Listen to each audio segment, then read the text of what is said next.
ભરૂચ ક્ષત્રિય કરણી સેના દ્વારા સમાજવાદી પાર્ટીના સાંસદ રામજીલાલ સુમને મહારાણા સાંગા અંગે કરેલી ટિપ્પણી બાબતે વિરોધ પ્રદર્શન યોજ્યું હતું।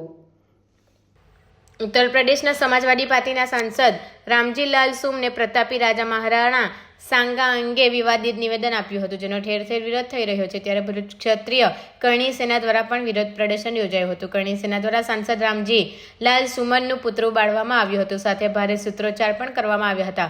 કરણી સેનાના આગેવાનોએ આ અંગે કલેક્ટરને આવેદનપત્ર પાઠવી રજૂઆત પણ કરી હતી। અમે સાંસદ માફી માંગે એવી માંગ કરવામાં આવી હતી। અત્રે ઉલ્લેખનીય છે કે તાજેતરમાં સાંસદ સુમનનો એક વિડીયો સામે આવ્યો હતો, જેમાં તે કહેતા સાંભળવા મળે છે કે રાણા સાંગા એક દેશદ્રોહી હતા, જેણે બાબરને ઇબ્રાહિમ લોદીને હરાવવા માટે બોલાવ્યો હતો। આ ટિપ્પણી બાદ ભારે વિવાદ સર્જાયો હતો। રામજીલાલ સુમન બોલે છે। જય માતાજી।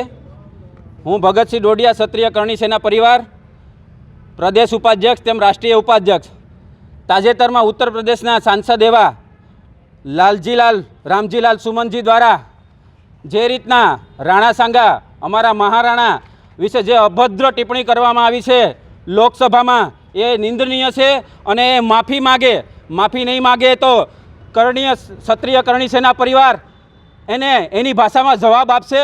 અને લોકસભામાં જ્યારે ક્ષત્રિય સમાજ ક્ષત્રિયોને છૂટાઈને મોકલતા હોય સાંસદ બનાવીને, તો આ તમામ ભારતના સાંસદો શું કરવા બેઠા છે એ બી અમે જાણવા માગીએ છીએ। અને અત્યારે તમામ ક્ષત્રિયો દ્વારા આજે ભરૂચ કલેક્ટર ઓફિસ ખાતે આવેદનપત્ર આપવામાં આવ્યું છે અને ઉગ્ર વિરોધ કરવામાં આવશે। આગામી સમયમાં જો આ સમાજવાદી પાર્ટીના સાંસદ એવા રામજીલાલ સુમન દ્વારા માફી નહીં માગવામાં આવે તો એને અમે દેખાડી દઈશું કે ક્ષત્રિય શું છે।